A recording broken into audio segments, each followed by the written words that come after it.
প্রিয় অনিন্দ, আমাদের বেখেয়ালি গল্পটা কবে শুরু হয়েছিল মনে আছে তোমার? ঘটা করে কোনো দিন তারিখের হিসেবে নয়, বলতে পারো 9টি বছরের বড্ড তৃষ্ণার্ত মৃতপ্রায় একগুচ্ছ আগাছা হয়ে বেড়ে উঠেছিলাম আমরা নিজেদের জীবনে। সেই নিয়ম ভাঙার বয়সে, পাঁচিল টপকে স্কুল পালানোর দিনে, বুক পকেটের অসংখ্য ভুল বানানে ভর্তি চিঠিটা দিয়েই তো আমাদের গল্পের সমাপ্তির ঠিক প্রথম শুরুটা ছিল, তাই না? কবিতায় যতবার সংসার পেতেছিলাম তোমার সাথে, বাস্তবে তার চেয়েও বহুবার গুটিয়ে নিয়েছি মন।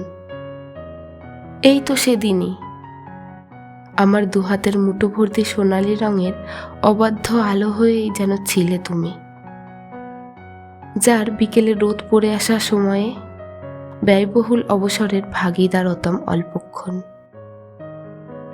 তোমার ধূসরঙা চোখের উপর আবছা কালো চাদরে জড়ানো চুলগুলোকে সরাতে সরাতে ভুলেই গেছিলাম তোমার আর মায়া পুষে রাখার ইচ্ছে নেই। দশমীর দেবী বিসর্জনের ঢাকের আওয়াজ বুকে নিয়ে সেবার যখন ফিরিয়ে দিলে, হঠাৎ করে কি হয়েছিল আমাদের অনিন্দ? ঠিক কখন দুজন দুজনাকে এক মুহূর্ত না দেখে থাকতে না পারার সময়টুকু পার করে ফেলেছিলাম নিঃশব্দে, বলতে পারো? জানতাম এভাবে কাউকে চাইতে নেই, চাইতে হয় না, কারণ দুজনের বিচ্ছেদে কেউ একজন চলে যেতে পারলেও আরেকজনকে মৃত ঘোষণা করা হয়।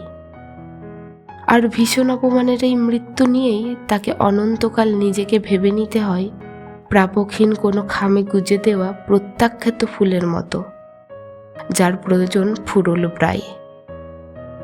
অনিন্দ, এই না পাওয়া শহরে প্রতিদিনই তো কত গল্প নিখোঁজ হয়, তাল মিলতে না পেরে মুখ থুবড়ে কত স্বপ্ন ব্যর্থ হয়।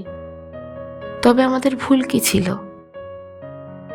চেনা জানা মনটার আঁকে বাঁকে নতুন কোন পথটা এসে সব অচেনা করে দিয়ে গেল, বলতে পারো? দিবাগত রাত 2টো যে সময়, মেঘ পঞ্চমীর চাঁদটা যখন উপচে পড়েছিল বিরহে, ঠিক কোত্থেকে যেন তুমি এসে হাত রাখলে আমার কপালে, জিজ্ঞেস করলে আলতো করে, এত ভালোবেসেও ক্লান্ত হও না তুমি? আচ্ছা অনিন্দ, একটা ভুল মানুষকে ভালোবাসার প্রায়শ্চিত্ত কতদিন দিতে হয়? মন ফিরিয়ে নেবার শেষ সময়টুকুতেও বলেছিলে রাজপুত্র আসবে তোমার জন্য। প্রিয় অনিন্দ, রাজপুত্র আসবার আগে তুমিই বা কেন এসেছিলে বলো তো?